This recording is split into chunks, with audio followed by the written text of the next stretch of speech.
Hi friends, అందరికీ good morning. Welcome back to my channel.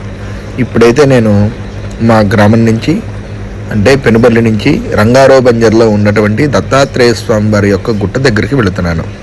ఈ దత్తాత్రేయ స్వామి వారి గుట్టకి ఎలా వెళ్ళాలి అంటే కనీసం దీనికి బస్సులు కానీ ఆటోలు కానీ అలాంటివి ఏవి కూడాను వెళ్ళవు. మన ఓన్ వెహికల్లోనే వెళ్ళాలి.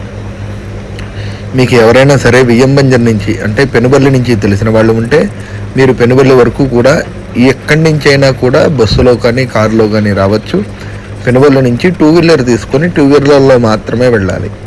నేను ఈ వీడియోని వచ్చేటప్పుడు రిటర్న్లో షూట్ చేశాను. హైవేనంతా హైవే అయితే ఇలా ఉండదు. మీకు హైవే దిగిన తర్వాత ఇలా సింగిల్ రోడ్డు వచ్చేస్తుంది.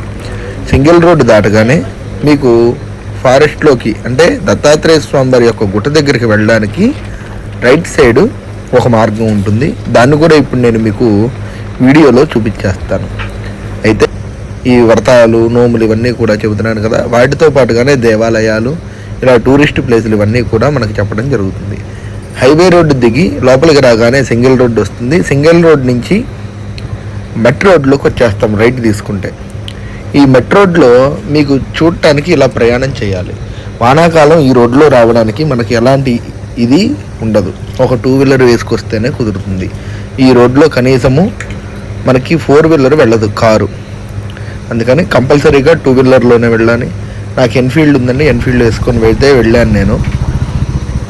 ఈ మార్గం మధ్యలో అంతా కూడా చూడడానికి లొకేషన్స్ చాలా బాగుంటాయి.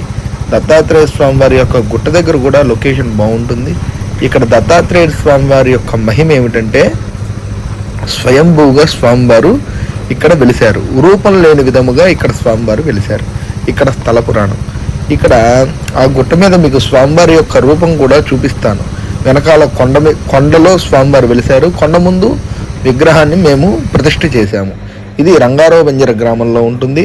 పెనుబల్లి నుంచి 5 కిలోమీటర్లు వస్తుంది ఈ దత్తాత్రేయ స్వామివారి యొక్క గుట్ట. మాటల్లోనే మనము దత్తాత్రేయ స్వామివారి యొక్క గుట్ట దగ్గరికి చేరుకున్నాము. పూర్వము మా చిన్నతనంలో ఈ యొక్క స్వామివారి యొక్క గుట్ట మీదకి వెళ్ళాలి అంటే ఇలాంటి మెట్ల మార్గం అయితే ఏమీ లేదు. మేము ఇది గత 1 సంవత్సరం కిందటే ఈ మెట్ల మార్గాన్ని నిర్మించడం జరిగింది. ఈ మెట్ల మార్గమున పైకి 200 మెట్లు ఎక్కాల్సి వస్తుంది. 150 నుంచి 200 మెట్లు ఉంటాయి. 200 మెట్లు అయితే మనం ఎక్కవలసి వస్తుంది. పైకి వెళ్తే లొకేషన్ అయితే చాలా అద్భుతంగా ఉంటుంది. స్వామివారి యొక్క గుడి పక్క నుంచి కిందకి రైల్వే కట్ట, రైల్వే బ్రిడ్జి ఇవన్నీ కూడా కనపడతాయి. ఇంకా పైకి వెళ్ళినా కొంచెం ఆ యొక్క అనుభూతి చాలా బాగుంటుంది. ఎక్కడానికి మెట్ల మార్గమే కానివ్వండి, కానీ ఖచ్చితంగా మెట్లు ఎక్కేటప్పుడు మనమైతే వాటర్ బాటిల్ దగ్గర ఉంచుకోవటం చాలా ఉత్తమం. మేమైతే మనిషికి 2 లీటర్ల నీళ్ళు అయితే తాగాల్సి వచ్చింది. అంటే మేము కొంచెం ఎండలో ఎక్కుతున్నాము. 11 ఆ సమయం అయింది ఇప్పుడు మాకు సమయం. ఈ 11 గంటలు ఇప్పుడు ఎక్కుతున్నాం కదండి. ఎండ కొంచెం బాగా ఉంటుంది, కొండ మీద ఆవిరి అదంతా ఉంటుంది కదా. అందుకని 2 లీటర్ల నీళ్ళు అయితే తాగాం. అదిగోండి మాటల్లోనే గుడి వచ్చేసింది. చాలా చిన్న టెంపుల్. దీన్ని డెవలప్ చేయడానికి కూడా ఎవరూ లేరు.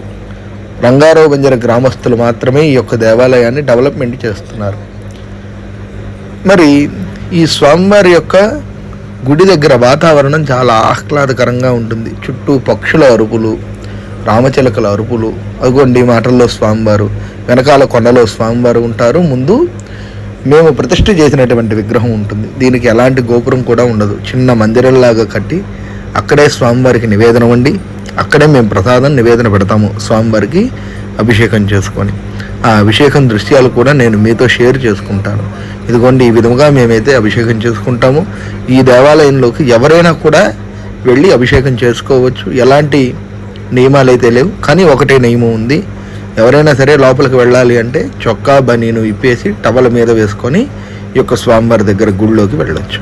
అభిషేకం పూర్తి అయిపోయిన తర్వాత స్వామివారి యొక్క అలంకరణ, హారతి ఇవన్నీ కూడా ఈ విధముగా